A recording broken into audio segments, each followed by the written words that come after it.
proposta da Assembleia Legislativa é reter o dinheiro do pagamento da dívida do Estado com a União no FEPAT, Fundo Estadual para Aquisição de Terras Indígenas, que foi criado em 2012 e ainda não tem recursos. Que este recurso, ao invés de ser remetido à União, que fosse depositado neste fundo que nós temos, indenizado essas terras desses proprietários rurais que hoje estão aí em conflito. A ideia é colocar fim ao conflito entre produtores rurais e índios.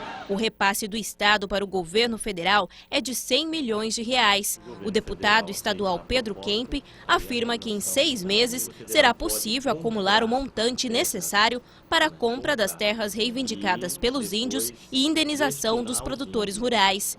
Ele acredita que a proposta tem grandes chances de ser aprovada pela presidente Dilma Rousseff, mesmo o governo estando com as contas negativas. 70 bilhões é uma previsão de déficit no orçamento deste ano, né? Nós estamos falando em torno de 500 milhões, né? Então, acreditamos que é uma proposta viável. A proposta de indenizar os produtores rurais com o dinheiro que seria usado para pagar a dívida com a União vai ser apresentada na sessão da próxima terça-feira e depois segue para Brasília para ser analisada pelo governo federal.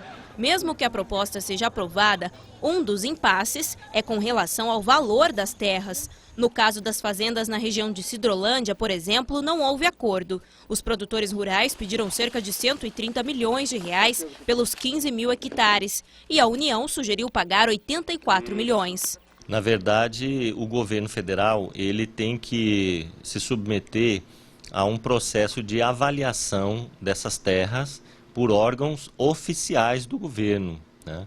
E é claro que quando os produtores rurais se dispõem a vender essas terras, eles estão falando muitas vezes em preços de mercado. Outra polêmica é a reforma agrária indígena, proposta pela deputada Mara Caseiro. Do jeito que estão nossas aldeias hoje, nossas reservas, realmente são reservas. E nós não podemos viver numa sociedade onde não se tem regras, onde não se tem a ordem, enfim.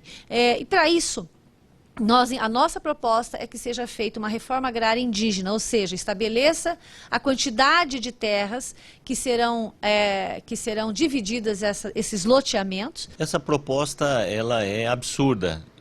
Falar em reforma agrária no contexto indígena é desconhecer a realidade dos povos indígenas. Os índios têm uma outra forma de viver de forma coletiva.